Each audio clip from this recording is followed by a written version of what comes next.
Good evening, ladies and gentlemen. Welcome to Citizen AY, the platform where we speak truth to power. This evening, I'm going to read a prepared statement. I might interject between some pictures and videos, so it might be slightly longer, but it's a prepared statement. And what I will probably do is I'm going to read the statement, then I will show the videos. It's probably better if I do that afterwards because it might be difficult to stop the statement and then carry on. So I will come back and highlight those key areas so you can see it. But the statement has to be read first in its totality. Here goes. It is giving us justification for going for self-determination. And it conclusively exposes the lie that we call One Nigeria.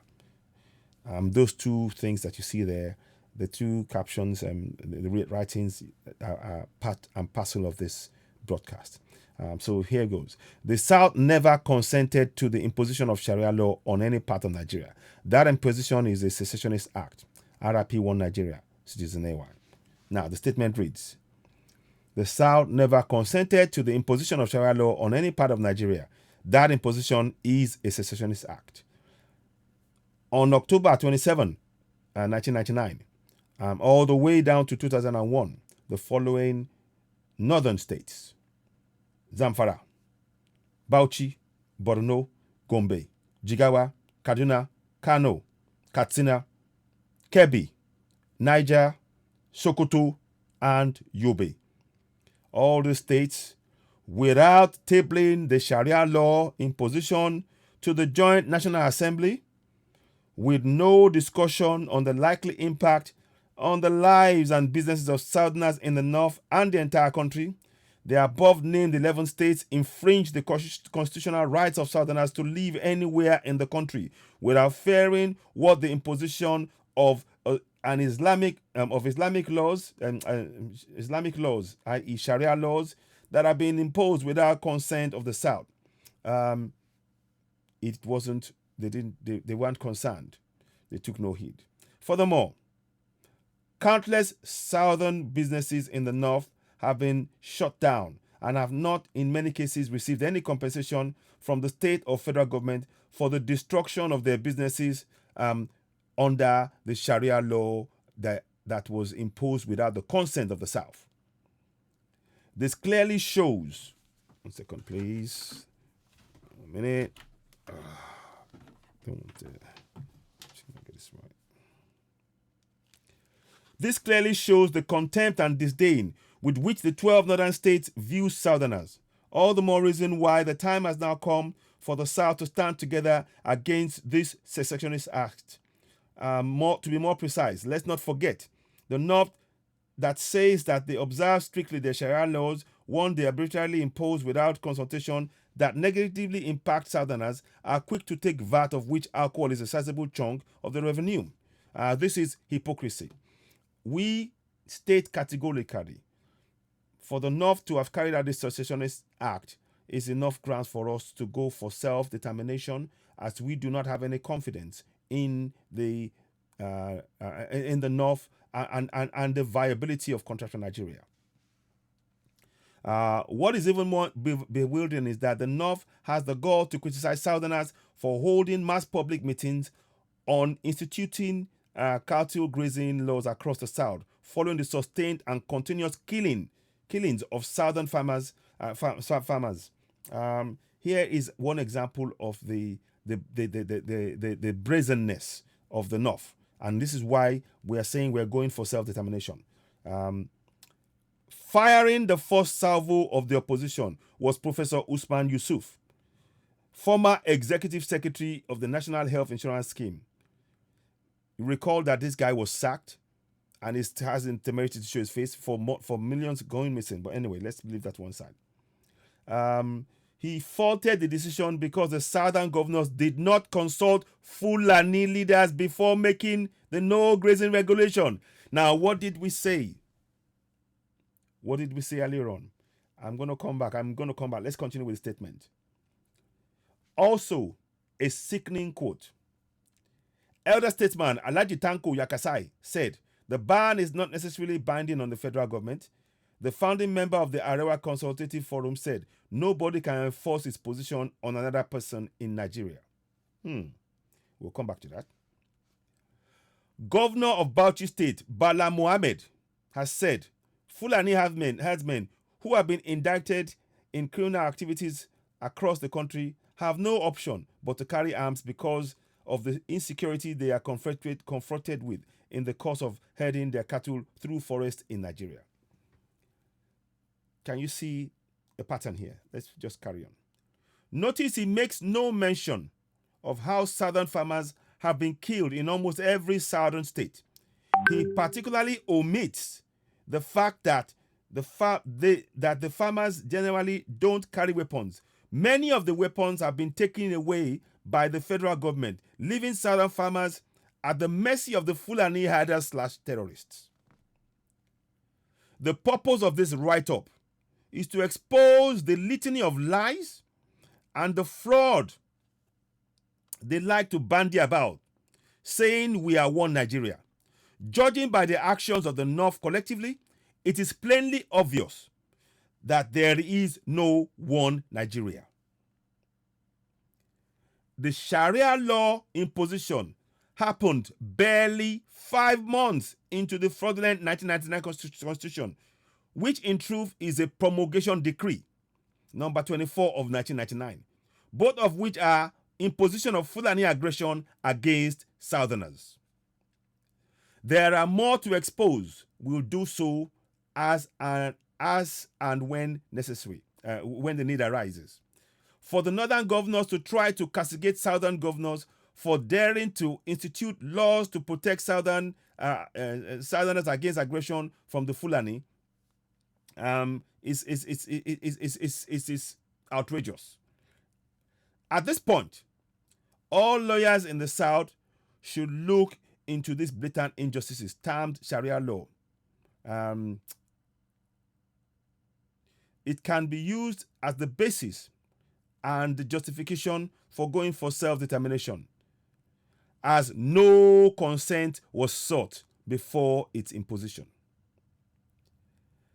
The plan mirrors very much the infamous Ahmadu Bello quote, and I read it. It's on the screen. You can see it there. The new nation called Nigeria should be an estate of our grandfather, Uthman Dan Fodio.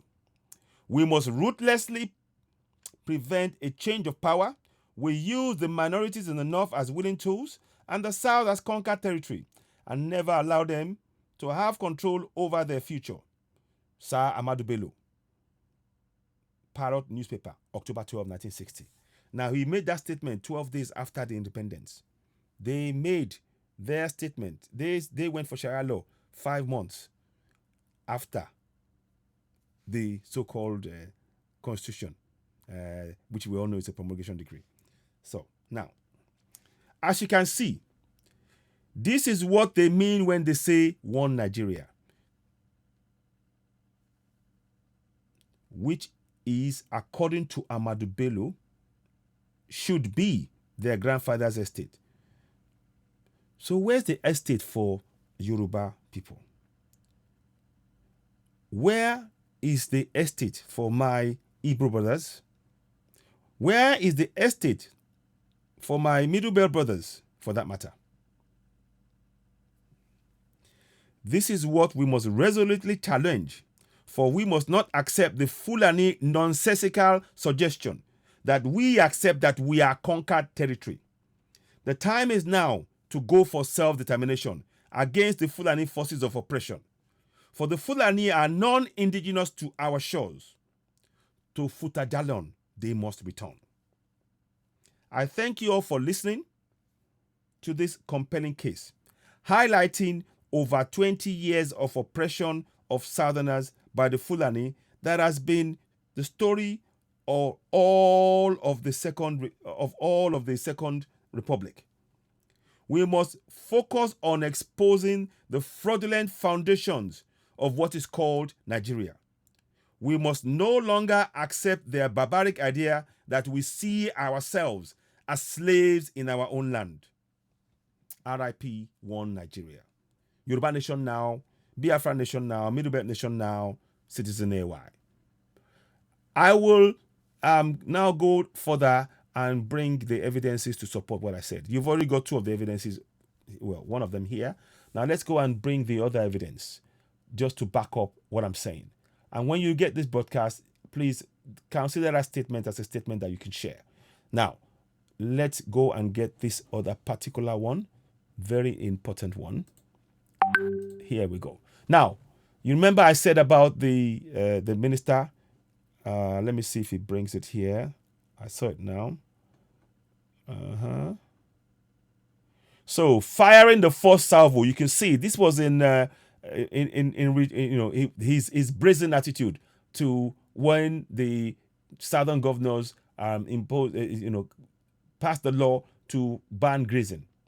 Firing the first salvo of the opposition was Professor Usman Yusuf, former executive of the National Health Insurance Scheme, who faulted the decision because southern governors did not consult Fulani leaders before making the no grazing regulation. Now, like I said, they did not consult us before they imposed Sharia law in 12 northern states. They did not. Our governors carried out passed this new law to prevent the killing of southerners. And they had discussions all over. This was something they were all aware of.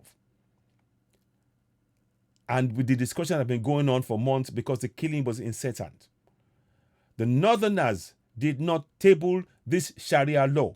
It was an imposition. And remember, I stated the VAT, a lot of businesses in the south that moved to that were in the north, they lost their business and they weren't compensated because they said it's Sharia law.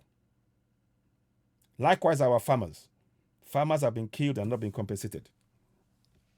The farmers have been killed, no compensation for them, none whatsoever, none for their family, nothing, and that's why we're saying what we're saying. And then the second part of it is I want to read you what the man said here. Let me see. Kasai, I believe it is. Let me see if I can find it.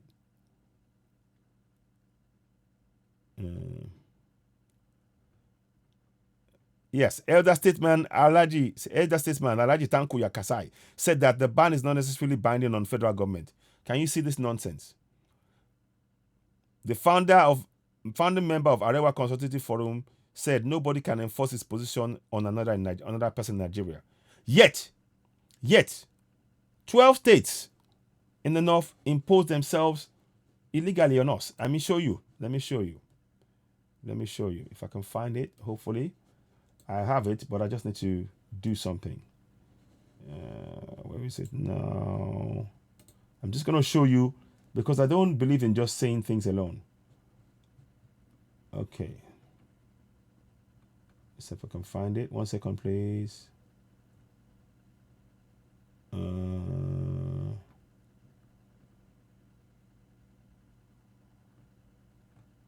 Oh, okay. I got this another way around it. 1 second, please. 1 second. I'll be back in a second. Okay. Sorry about this. Now, I want you to see this now. As you're watching, I hope this is not. I hope you can see me. Oh no, you can't. Sorry, you can only hear my voice. Okay, I just put that there. Okay, I'm back now. I'm just going to show you something. Sorry about that. So, you see now, by the end of 2001, you see here 27th of October 1999. Prior to that, Sharia law in the north was limited to civil matters and excluded criminal matters. By the end of 2001, 11 other states, without consulting us, you see, they didn't consult. They didn't consult in any way. You see that? And a number of local governments with them joined Zamfara in enacting wide-ranging legislation aimed at making the jurisdiction more Sharia compliant. Now, let's go directly back to the other one. Let me make that clearer. I want you to see it. I'm going to highlight it. You see here. So you can see the date. So there's a start date. Yeah. So, and those are the states there. So they did it, to be more Sharia compliant. You see? And they did not seek consent. Now, at all. In the case of the southern governors, they spoke at length about it. They had discussions to save lives. They imposed this. This was about imposition of their belief without thinking of the impact. And we know Section 10. Let me just show you what Section 10 says. Let me show you what Section 10 says. Yeah? 1 minute, please. Sorry, I wanted to just show you that. I want to show you Section 10 of the fraudulent constitution. We all know it's a decree anyway, but I'm just showing you what is happening so we know. So I'm going to go quickly to Section 10. I need to change that into, I'm going to be putting it, I'll be calling his true name. From now, I'm going to change that name. So here we go. Now I want to go to Section 10 of the fraudulent constitution. It's a promulgation decree. And that's what we should be calling it. We should be calling it with its true name. No point in trying to call it something else. Ah, man, what's going on? Okay. Section 10. Here we go. We're coming up. Section 10. Look at that. The government of the federation or state shall not adopt any religion as state religion. Can you see that? It says here, by adopting Sharia law, the effect adopted the religion because Sharia law relates to Islam. And that's what they've done. They've gone against the constitution in the letter. But this is what I mean. We are not one. We can't be. They've gone against the constitution. Now, so let's go back to the point I was making earlier on. Remember they said to us, we were instituting, we were doing that, we were this and that. Now let's go and get the other paperwork out. See, they kicked. He said, his words were, the words of that arrogant Usman Yusuf. The words are, the decision. Who faulted the decision because the southern governors did not consult Fulani leaders before making the no grazing regulation. Now, I want to know where in this document does it say they consulted anybody? Where? They didn't consult anybody. They didn't consult the South.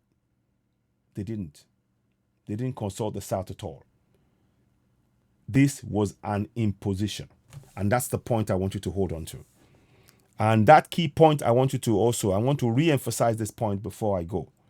I want to re-emphasize this point. You see, it says here, the new nation called Nigeria should be an estate of our grandfather, Uthman Dan Fodio. Meaning that the entire nation is their grandfather's estate, Uthman Dan Fodio. Let's not forget, they come from Futajalon.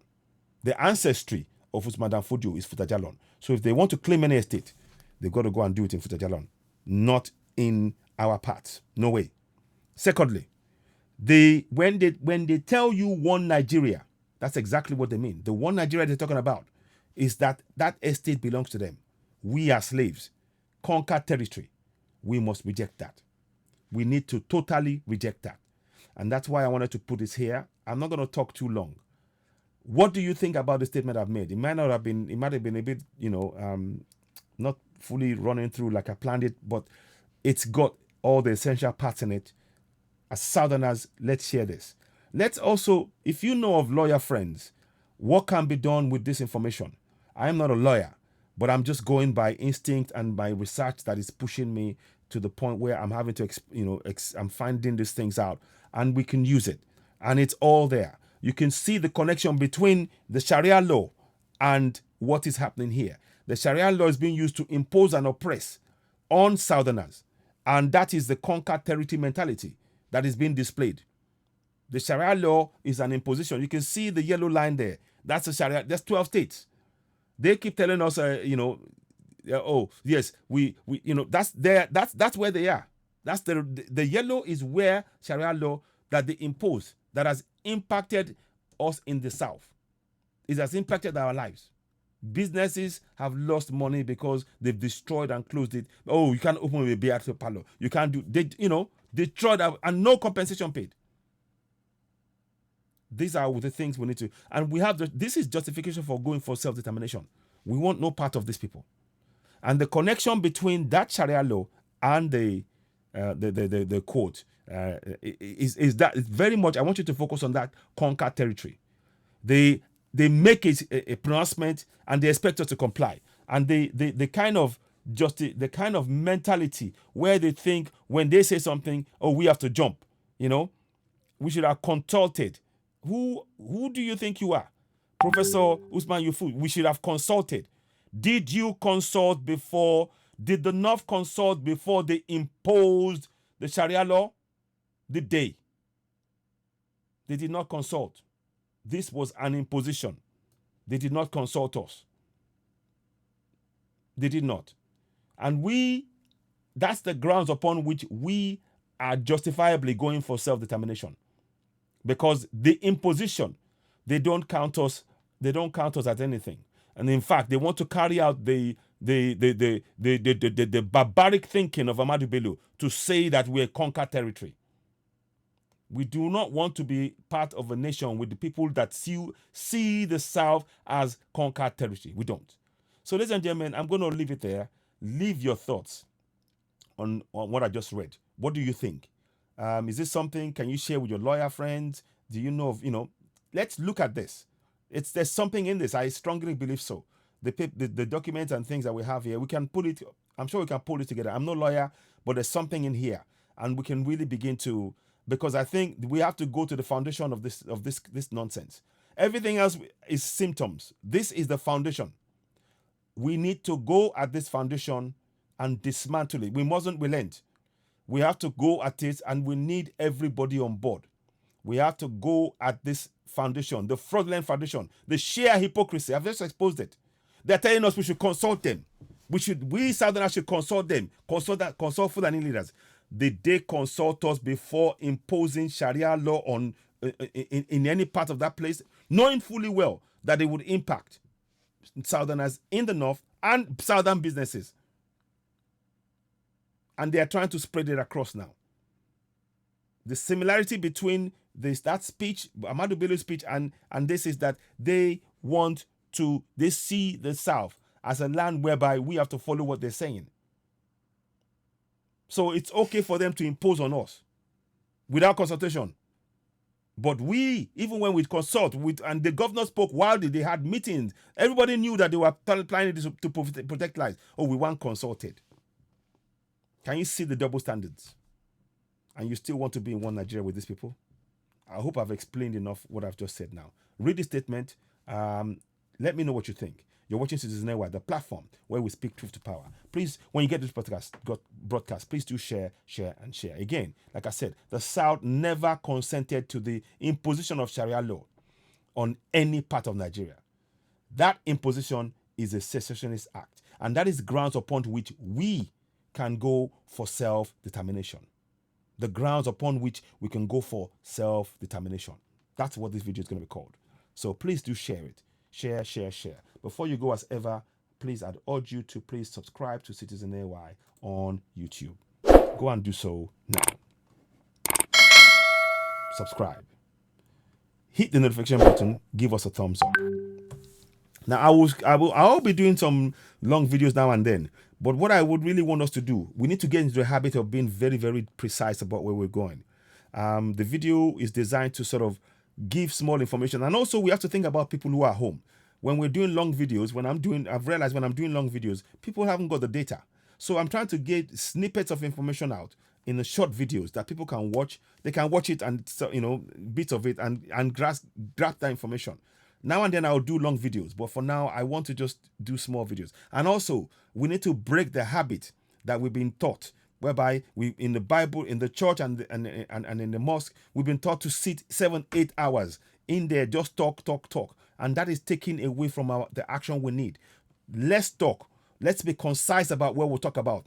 Give that information out so we can act on it quickly, collectively. That's what I think we should be doing in the South. Ladies and gentlemen, you're watching Citizen Network, the platform where we speak truth to power. Thank you for watching. Please, when you get this broadcast, leave your comments. Don't forget to please share, and share. Thank you, and thank you again. You're watching Citizen Network, the platform where we speak truth to power. We only didn't want to currency the truth. We also are the Sorosoke generation that we provide evidence. We back it up with evidence. Thank you for watching. Talk soon and goodbye.